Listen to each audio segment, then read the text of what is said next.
এই গল্পটা যদি আমরা চিন্তা করি, এখান থেকে আমরা শিক্ষা নিতে পারি। এক বাদশা তার 3 মন্ত্রীকে হুকুম দিল যে তোমরা 3 জনে যাবে, তোমরা একটা জঙ্গলে যাবে, পাহাড়ে যাবে, সেখানে গিয়ে করে নিয়ে আসবা, বিভিন্ন ফল নিয়ে আসবে। তো তাদেরকে 3টা বস্তা দেয়া হলো, 3টা বস্তা দেয়া হলো, ব্যাগ দেয়া হলো, যে 3টা ব্যাগ নিয়ে যাও, জঙ্গলে গিয়ে পাহাড়ে গিয়ে যত ফল ফ্রুট আছে বস্তা ভরে নিয়ে আসবা।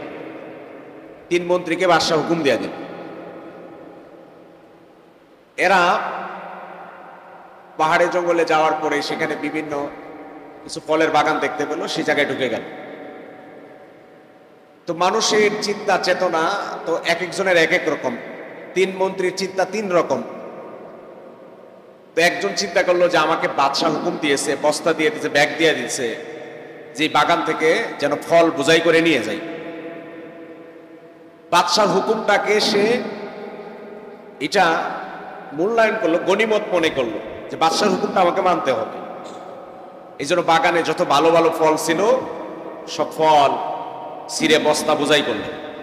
বাদশা আমাকে বস্তা দিয়ে পাঠাইছে, ফল নিয়ে যেতে বলছে, এখানে আর কোনো লুকোচুরি কেন, কোনো ফাঁকিবাজি করবো কেন?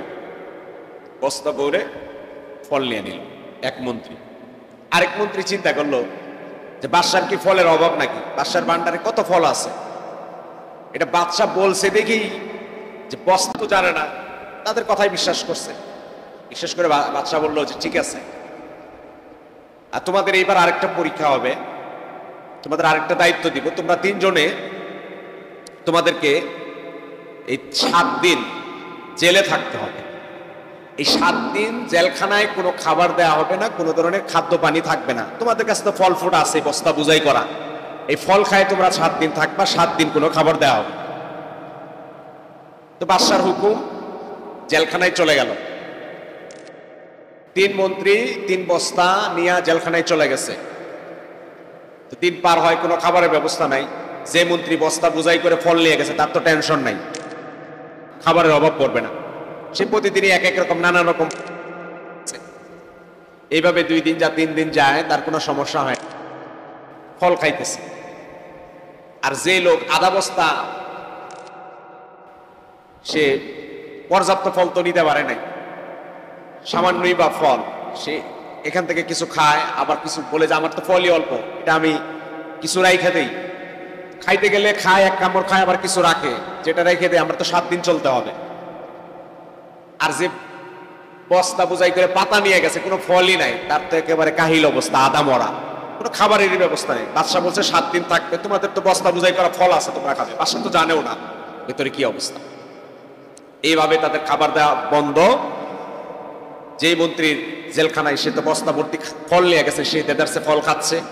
আর যে আধা বস্তা, সে কোনো রকম খায়, রাখে, তার ফল পচে যাচ্ছে, সে পর্যাপ্ত খাবারের ব্যবস্থা নাই, 7 দিনের মাথায় একেবারে অসুস্থ। আর যে ফলই নেয় নাই, তার জীবন যায় যায় অবস্থা, 7 দিন শেষ। অর্ডার করা হলো, আমার এই 3 মন্ত্রীকে নিয়ে আসো। জেলখানা খুলে, দরজা খুলে 3 মন্ত্রীকে আনা হলো। একজন তো দিব্যি সুস্থ দেহে, একেবারে সুঠাম দেহ নিয়া জেলখানা থেকে সোজা বের হয়ে আসতেছে, আরেকজন একেবারে খোঁড়ায় খোঁড়ে আসতেছে, আরেকজন কাহিল, সে উঠতেই পারে না। তারে ধরে একেবারে কোন রকম সবাই নিয়ে আসলো, 3 জনকে হাজির করা হলো। বাদশা তো আশ্চর্য হয়ে গেল, কি ব্যাপার, 3 জনের 3 রকম অবস্থা কেন? তোমাদের কিসের অভাব ছিল? বস্তা ভর্তি তো ফল, তোমাদেরকে ফল ছিল তোমাদের বস্তায়, তোমরা না ফল আহরণ করতে গেলা, পাহাড় থেকে জঙ্গল থেকে ফল নিয়ে আসতে গেলা, তোমাদের এই অবস্থা কেন? যেই মন্ত্রী ফল ফ্রুট খায়, সুস্থ দেহের অধিকারী, তার কোনো টেনশন নাই, সে ডেকে বলতেছে, বাদশা আমার কাছে ফল ছিল, আমি খেয়েছি, আল্লাহ তাআলা আমাকে সুস্থ রাখছেন, আমার কোনো সমস্যা হয় নাই। যে একেবারে অসুস্থ অবস্থায় খোঁড়ায় খোঁড়ায় আসলো, বলে বাদশা আমি তো মহা ভুল করেছি, অন্যায় করেছি, আপনি আমাকে বস্তা ভর্তি ফল আনতে বলছিলেন, আমি ফাঁকিবাজি করেছি, ধোঁকা দিয়া আধা বস্তা ফল আর আধা বস্তা পাতা নিয়ে আপনাকে বুঝ দিছি, চিন্তা করছি এটা তো আপনি দেখবেন না, কিন্তু জায়গা মতো ধরা খেয়ে গেছে। আর যে একেবারে কাহিল, সে কথাই বলতে পারে না, ইশারায় সে বোঝা, বাদশা আমি বড় অন্যায় করে ফেলছি, আপনার হুকুম পুরাই আমি অমান্য করেছি। বাদশা বলে, আমি তো জানতাম না তোমরা এমন ফাঁকিবাজি করবে, কিন্তু তোমরা নিজেরাই ফাঁকিবাজি করেছো, আমাকে ধোঁকা দিতে চেয়েছো। আজকে আমাকে ধোঁকা দিয়া তোমরা ধোঁকায় পড়ো নাই, তোমরা আমাকে ধোঁকা দাও নাই, বরং আমাকে ধোঁকা দিতে গিয়ে তোমরা নিজেরাই ধোঁকায় পড়ে গেছো। তোমাদের জীবন শেষ হওয়ার উপক্রম, ধুকে ধুকে তোমাদের মৃত্যু তোমাদেরকে গ্রাস করতে যাচ্ছে বাদশার হুকুম যথাযথভাবে না মানার কারণে। কথা বলেন ঠিক কিনা?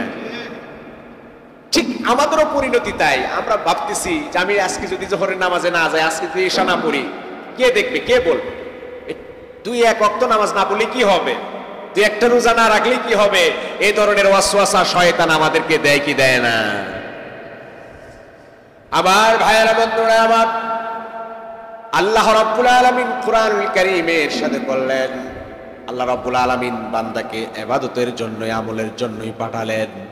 আল্লাহ রাব্বুল আলামিন ডেকে বললেন, আল্লাযী খালাকাল মাউতা ওয়াল হায়াতা লিয়াবলুয়াকুম আইয়ুকুম আহসানু আমালা। তিনি আল্লাহ রাব্বুল আলামিন মানুষের হায়াত দিয়েছেন, আবার মানুষের মউত দিয়েছেন। আল্লাহ রাব্বুল আলামিন এই হায়াতে জিন্দেগি দিলেন যাতে করে আমরা নেক আমলগুলো করতে পারি, আহসানু আমালা, উত্তম আমল করে করে যেন আল্লাহ রাব্বুল আলামিনকে রাজি আর খুশি করতে পারি।